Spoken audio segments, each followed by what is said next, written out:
Selamat pagi Bapak Ibu, Saudara-saudari yang terkasih dalam Tuhan Yesus Kristus. Sebelum kita mendengarkan sabda Tuhan, marilah kita berdoa. Tuhan Yesus, saat ini kami mengucap syukur untuk hari baru yang telah Engkau beri. Tuhan, saat ini kami ingin mendengarkan sabda-Mu. Kiranya Engkau mau tolong kami, buka hati dan pikiran kami, supaya kami boleh mengerti dan juga boleh melakukannya dalam kehidupan kami sehari-hari. Terima kasih Tuhan, hanya di dalam nama Tuhan Yesus kami berdoa. Amin. Sabda Tuhan hari ini bertemakan hiduplah oleh roh. Firman Tuhan diambil dari Galatia 5 ayat 16 dan 17. Maksudku ialah hiduplah oleh roh, maka kamu tidak akan menuruti keinginan daging. Sebab keinginan daging berlawanan dengan keinginan roh, dan keinginan roh berlawanan dengan keinginan daging. Karena keduanya bertentangan. Sehingga kamu setiap kali tidak melakukan apa yang kamu kehendaki. Demikian sabda Tuhan, syukur kepada Allah. Jemaat Tuhan, dikisahkan Ibu Ani dan Ibu Ina, dua bertetangga, sama-sama membeli bibit jeruk di pasar malam. Ibu Ani menanam bibit jeruk itu di halaman depan dan merawatnya dengan baik. Secara teratur disiram, secara berkala dipupuk dan disemprot dengan pembasmi hama.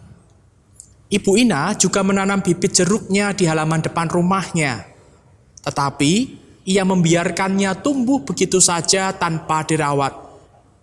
Hasilnya, tanaman jeruk Ibu Ani lebih cepat berbunga, lebih cepat berbuah, dan buahnya pun banyak. Tanaman yang dirawat dan dipelihara dengan baik akan menghasilkan buah yang baik juga. Prinsip yang sama juga berlaku pada kehidupan rohani orang percaya. Ketika kita menjaga kehidupan rohani kita dengan benar, kehidupan kita pun akan berbuah. Buah yang dihasilkannya pun akan menyenangkan Allah dan juga menyenangkan sesama manusia. Dalam bacaan hari ini, Paulus mencoba menjelaskan ajaran penting ini. Paulus menegur jemaat Galatia agar mereka tidak lagi hidup dalam hawa nafsu kedagingan. Paulus menuntut agar mereka hidup di bawah pimpinan Roh Kudus.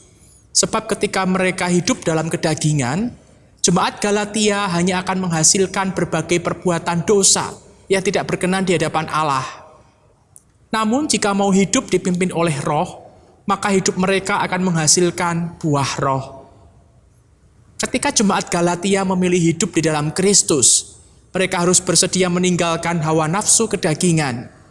Mereka mesti bersedia hidup dipimpin oleh Roh Kudus, seperti yang tertulis dalam ayat 24 dan 25. Mereka tidak bisa memilih untuk tetap percaya kepada Kristus, tetapi juga hidup berkubang dalam dosa. Pilihan mereka hanya dua, yaitu hidup dalam kedagingan dan menuai kebinasaan, atau hidup dipimpin Roh Kudus, serta menghasilkan buah roh dalam hidupnya. Dalam hal ini, Paulus mendorong mereka agar hidup dipimpin oleh roh, supaya mendapat bagian dalam kerajaan Allah. Mari hidup dipimpin oleh Roh Kudus, supaya membuahkan buah roh dan mendapat bagian dalam kerajaan Allah. Hidup oleh roh Allah akan menghasilkan buah roh. Mari kita berdoa.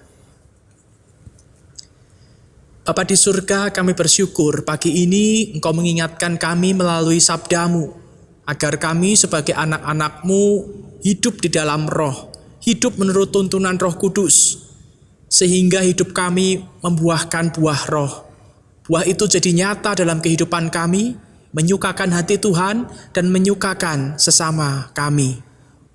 Mampukan kami untuk hidup oleh roh, menghasilkan buah roh, sehingga kehidupan kami menjadi kehidupan yang membawa berkat bagi banyak orang.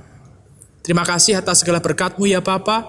Kami menyerahkan kegiatan kami hari ini ke dalam pimpinan tangan-Mu. Mampukan kami untuk berjalan bersama dengan Roh-Mu yang kudus. Dalam nama Tuhan Yesus kami berdoa. Amin. Selamat pagi, selamat berkarya. Selamat menapaki perjalanan hidup dipimpin oleh Roh Tuhan. Tuhan memberkati.